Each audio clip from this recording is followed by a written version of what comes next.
Hello, thank you for joining us. We begin our report with new humanitarian action from Israel following a call between President Biden and Israeli Prime Minister Benjamin Netanyahu. The White House had warned the U.S. could change its policy unless Israel takes action to protect civilians and aid workers in Gaza. Israeli strikes killed 7 aid workers in the Palestinian territory on Monday. Also on Thursday, smoke could be seen rising over Rafah in southern Gaza. Israel remains determined to invade the city. The U.S. is trying to persuade it not to do so. CBS News Chief White House correspondent Nancy Cordes has more on what the two countries are discussing. Secretary of State Antony Blinken issued a new but vaguely worded warning for Israel today.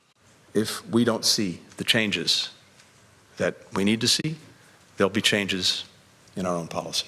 President Biden delivered a similar message in a direct 30-minute phone call with Israel's prime minister. He made clear, the White House said, that U.S. policy with respect to Gaza hinges on Israel's immediate action to better protect civilians. What exactly is the warning that's being issued here? I'm not going to preview steps. I'm not going to preview decisions that haven't been made yet, but there are things that need to be done. The warning comes as a growing number of Democratic senators push the White House to impose new conditions on military aid to Israel after the deaths of an estimated 30,000 Palestinians and roughly 200 humanitarian workers. The 7 workers from World Central Kitchen were driving in a safe zone in marked vehicles and had registered their movements with the Israeli military. But they were targeted by missiles anyway in what the Israelis say was a mistake.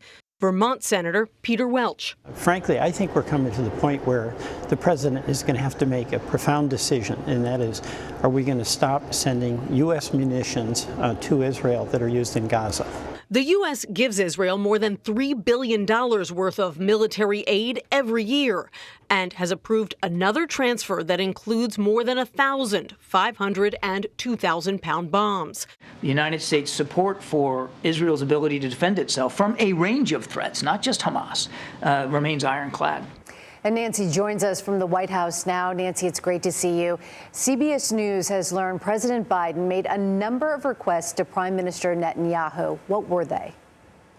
He had specific gates and crossings and ports, Meg, that he wanted Netanyahu to open right away to allow more humanitarian aid to get into Gaza. And we are learning now that Netanyahu appears to be following through, allowing the reopening for the first time since this conflict began on October 7th, the Eretz crossing, that's in the north of Gaza, along with the Ashdod port and the Kerem Shalom crossing to allow more trucks to get from Jordan across Israel and into Gaza. So if these crossings do open, they will be a sign that Netanyahu heard the message that was being delivered from the president, the vice president, and the secretary of state about major changes that need to be made by Israel to keep U.S. support in the same state that it is now. Those are big developments. And also, Nancy, as you mentioned in your piece,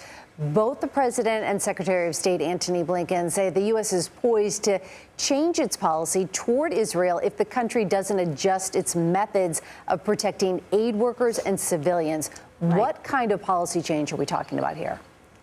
It's easier to describe the kinds of policy changes that we aren't discussing here because the White House was incredibly vague, wouldn't tell us what kinds of changes they're considering. But one thing that appears to be off the table is any kind of new conditioning of military aid or halting of military aid. White House officials say there is no change in U.S. support for Israel's right to defend itself. So it would appear that that's off the table. The question is then, what is backing up this threat? If Israel doesn't follow through, and they say Israel has days, not weeks, to make changes and announce them that will show that Israel is more committed to protecting civilians and protecting humanitarian workers. If they don't do that, it's really unclear at this point how the U.S. will respond. All right. The very latest from Nancy Cordes. Thank you. You're welcome.